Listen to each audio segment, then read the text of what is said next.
Hi అండి. అందరికీ నమస్తే. మీరు చూస్తున్న ఈ చెట్టు వాటర్ యాపిల్ లేదా రోజ్ యాపిల్ అని కూడా పిలుస్తూ ఉంటారు.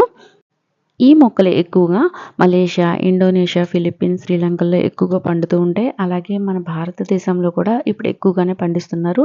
ఈ చెట్టు కాయలు కాయడం ఒక్కసారి మొదలుపెడితే చెట్టు నిండా కాయలు వస్తూనే ఉంటాయి. ఇవి మార్చి నుంచి ఆగస్టు వరకు వేసవికాలంలో మాత్రమే వస్తాయి కాబట్టి ఒకసారి చెట్టు వేసిన తర్వాత 2-3 ఇయర్స్‌లో అయితే మనకు కాపొస్తుంది.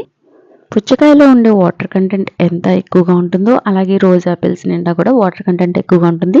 దీనిలో ఉండే వాటర్ ఎక్కువగా ఉండడం వల్ల బరువు తగ్గేవాళ్ళు ఈజీగా ఈ ఫ్రూట్ అయితే తీసుకోవచ్చు. అలాగే ఈ ఫ్రూట్ దాహాన్ని మాత్రమే కాదు, అలాగే తెల్ల రక్త కణాల ఉత్పత్తిని పెంచుతుంది. గుండెపోటు రాకుండా హెచ్‌డీఎల్ కొలెస్ట్రాల్ అనేది బాగా పెంచుతుంది. జీవక్రియ అనేది సాఫీగా జరగడానికి ఉపయోగపడుతుంది. అలాగే కండరాలు, తిమ్మిర్లు ఎవరికైతే సాధారణంగా వస్తాయో అలాంటి వాళ్ళకి కూడా బాగా యూజ్ అవుతుంది. షుగర్ తగ్గాలనుకునే వారు తీసుకునే ఫ్రూట్స్‌లో ఇది కూడా one of the best fruit అండి.